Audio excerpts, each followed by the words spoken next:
सद्गुरू श्री ब्रह्मचैतन्य महाराज गोंदवलेकर यांचं प्रवचन 3 मे. निश्चयपूर्वक नामस्मरण आणि चित्तशुद्धी. मला अजून अमुक करायचे आहे ही कल्पना सोडून द्यावी. आता मी परमेश्वराचा झालो, आता मला काही करायचे राहिले नाही, अशी मनाची स्थिती झाली पाहिजे. हे परमेश्वरा, आता तुझ्या करताच मी जगेन, तुझ्या नामस्मरणाशिवाय मला काही कर्तव्य उरले नाही, असा निश्चय केला तर मनाला समाधान झालेच पाहिजे. नामस्मरण होत नाही कारण वयामुळे मन थकले हे म्हणणे बरोबर नाही. शरीर थकेल कारण लहानपणी वाढणे आणि वृद्धपणी थकत जाणे हा शरीराचा निसर्गक्रमच आहे. परंतु मन थकले हे मात्र संयुक्तिक नाही. मन हा परमेश्वराचा अंश आहे असे आपल्या दिव्य विभूती सांगताना भगवंतांनी सांगितले आहे. मनाची अत्यंत क्षीणतेची अवस्था म्हणजे मृत्यूसमयीची. परंतु त्या समयीही माझे स्मरण ठेवावे असे भगवंतांनी सांगितले असताना त्यापूर्वी केव्हाही मन थकले आणि स्मरण करू शकत नाही असे होणे शक्य नाही. पूर्वी 6-6 तास बसून जप केलेला असेल तितका आता होत नसेल, तितके बसवणार नाही. मध्ये मध्ये झोप लागत असेल हे मान्य आहे, पण स्मरण राहू शकत नाही असे नाही होणार. मन थकले ही खरी अडचण नसून मनाचा इतर व्याप फार आहे हे खरे कारण आहे.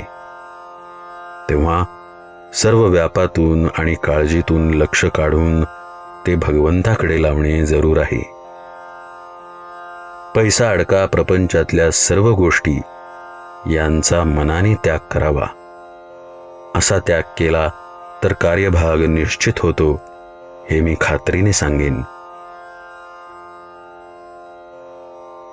पैशाची वासना आणि लौकिकाची लालसा माणसाला भगवंतापासून दूर नेतात. त्यांच्या तावडीत सापडता कामा नये.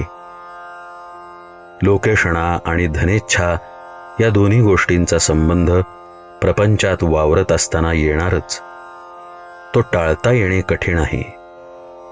पण ज्याला भगवंताचे प्रेम पाहिजे त्याने त्यांचा गुणधर्म ओळखून त्यांना वापरावे, म्हणजे त्यांच्यापासून उत्पन्न होणारे दोष त्याला बाधणार नाहीत. धर्माचरण, भगवत भक्ती, नामस्मरण आणि सत्संग हे चित्तशुद्धीचे उपाय होत. किंवा एकाच शब्दात असे म्हणता येईल की सत्संग हाच याला तोडगा आहे. चित्तशुद्धीचे लक्षण हे की आपल्यासारखेच सर्व जग सुखी असावे ही भावना असणे. ही भावना वाढण्यासाठी सर्व जग सुखी असावे अशी प्रार्थना करण्याचा नेहमी परिपाठ ठेवावा, म्हणजे हळूहळू भगवत कृपेने साधेल.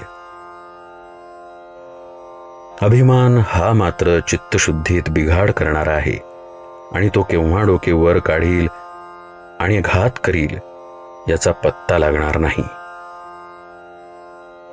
पण भगवंताच्या स्मरणामध्ये अभिमानाचे मरण आहे.